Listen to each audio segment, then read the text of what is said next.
Dan apabila hamba-hambaku bertanya kepadamu tentang aku, maka jawablah bahwasanya aku dekat. Aku mengabulkan permohonan orang-orang yang berdoa kepadaku apabila dia memohon kepadaku.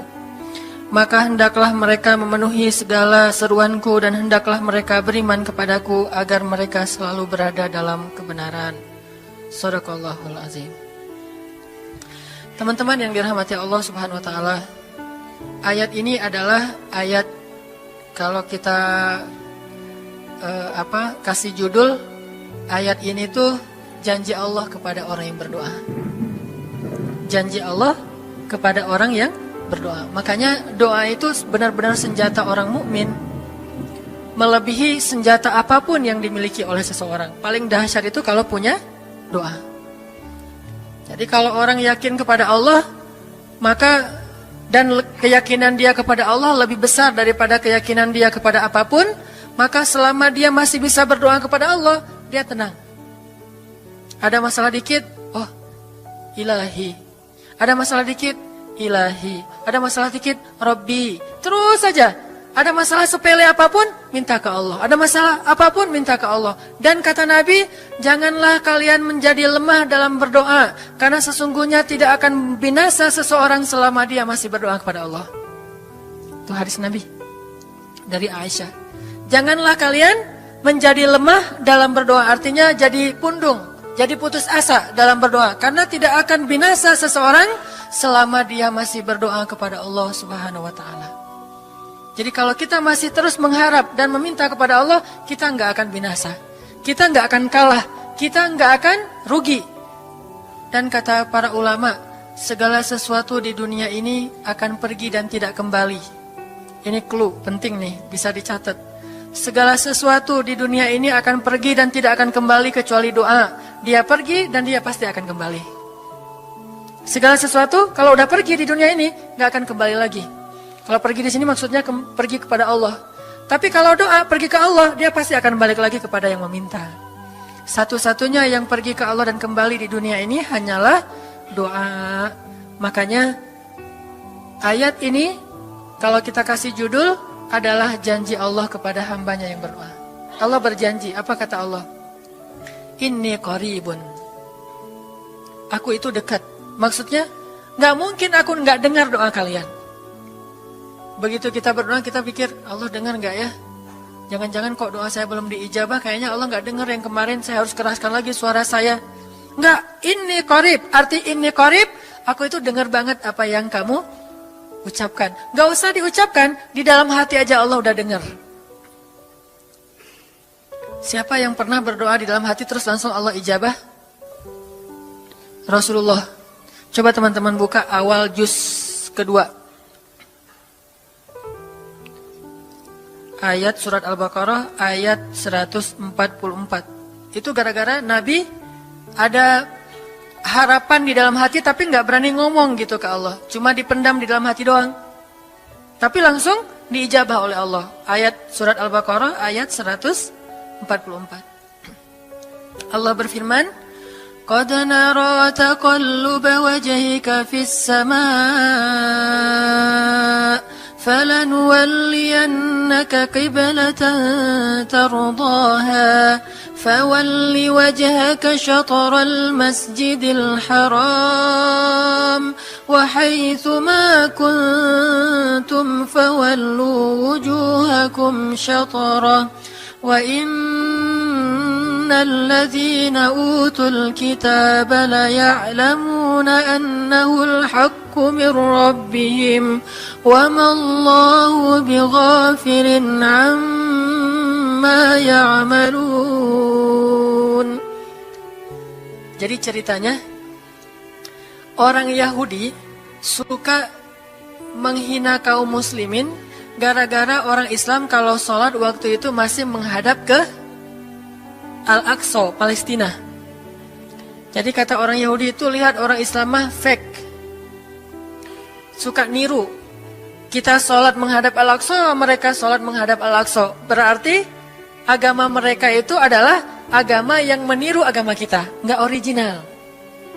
Sering diperolok-olok. Setiap kaum muslimin sholat dihina sama mereka. Akhirnya Nabi ngerasa sedih. Wah, gimana ya caranya? Sehingga setiap sore Nabi berdiri di suatu bukit, kemudian lihat ke langit. Cuman gak ngomong, gini aja ke langit. Membatin. Bayangin, pernah gak teman-teman membatin ke Allah? Ini yang harus kita coba lakukan. Belajar membatin kepada Allah. Itu romantis banget. Jadi duduk sendiri. Allah, ngomong gitu dalam hati. Dan yakinlah ini qarib, Allah tuh dengerin. Jangan pikir saya kayak ngomong sendiri, kayak orang kurang waras. Enggak, Allah itu mendengar. Jadi kita batin aja sama Allah, ngomong dalam hati. Ya Allah, saya tuh lagi gini, ada masalah. Ngomong dalam hati kita. Please Allah, please gitu ya. Nah, itu kalau kita membatin, inni qaribun wa asirru qaulakum aw ijharu bih innahu alimun bidzatis sudur. Jadi Nabi nggak enak mau ngomong, ya Allah tolong dong pindahin kiblat dari Masjidil Aqsa ke Masjidil Haram. Soalnya daripada dikata-katain melulu sama orang Yahudi, mau ngomong kayak gitu tuh nggak enak sama Allah. Malu Rasul ke Allah. Masa kiblat aja minta dipindahin. Akhirnya Nabi cuma ngelihat ke langit aja tiap hari.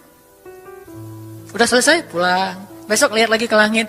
Turunlah ayat ini. Sesungguhnya kami telah melihat bagaimana kamu selalu menengadahkan wajahmu ke langit.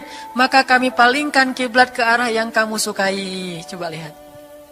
Turun wahyu untuk merespon doa Nabi yang bahkan belum diverbalkan. Belum diucapkan dengan kata-kata, tapi Allah udah ngerespon. Ini kan keajaiban doa nih. Cuman kita seringnya ngerasa udah minta berkali-kali kok nggak dikasih-kasih. Kita belajar sekarang. Rasul nggak usah minta pakai verbal, cuman membatin doang dalam hati, Allah udah ngasih. Pernah nggak teman-teman ngerasa kayak gitu? Ada kepengen sesuatu, tiba-tiba terwujud. Pernah kan? Tapi kepengennya yang baik-baik. Pengen misalnya, aduh, saya pengen banget umroh, cuman mau ngomong kayak gitu mah, saya mah orangnya kayaknya nggak mungkin bisa umroh kalau ngandalin harta. Orangnya nggak mampu, kerjanya juga pas-pasan, gimana mau umroh untuk makan aja susah. Tapi pengen banget dalam hati kita. Dan itu rindunya tuh rindu banget. Setiap kali ngelihat video atau tayangan di TV tentang umroh dan haji, menitikkan air mata. Saking kangennya ke Baitullah. Allah tahu itu dalam hati kita. Tiba-tiba ada jalan. Ada aja jalannya. Dan bisa dikasih sedekah, bisa juga hadiah, bisa juga door prize, bisa juga macam-macam. Pokoknya ada jalan aja, tiba-tiba bisa umroh. Dan saya sering banget membawa orang umroh. Di antara jamaah itu selalu ada 1 atau 2 orang yang umrohnya itu miracle, keajaiban dari Allah. Ketika saya cari tahu alasannya apa, ternyata emang dia dari dulu pengen banget umroh. Cuman gak bisa ngandelin hartanya, Allah kasih jalan yang lain. Bukankah Allah itu memampukan yang diundang, bukan mengundang yang mampu? Kan itu yang sering kita dengar kan? Allah tidak mengundang yang mampu, tetapi memampukan yang diundang. Kalau udah Allah undang, pasti mampu. Kalau Allah nggak ngundang, walaupun dia mampu nggak akan bisa. Jadi Allah bukan mengundang yang mampu, tetapi memampukan yang diundang. Sehingga kita kalau hati kita kayaknya pantas diundang, Allah undang tuh. Begitu juga dalam urusan rezeki. Aduh, saya pengen kerjaan yang kerjaannya itu lebih halal, lebih nyaman, bisa sholat berjamaah tepat waktu, ada waktu juga buat keluarga, bisa juga berdakwah ke teman-teman. Akhirnya membatin kita itu karena kuat banget, Allah wujudkan. Ini artinya Allah qaribun, Allah maha dekat. Sehingga kalau kita pengen doa kita itu powerful, belajar dari as-siqah billah. Tips pertama adalah as-siqah billah. Percaya deh sama Allah.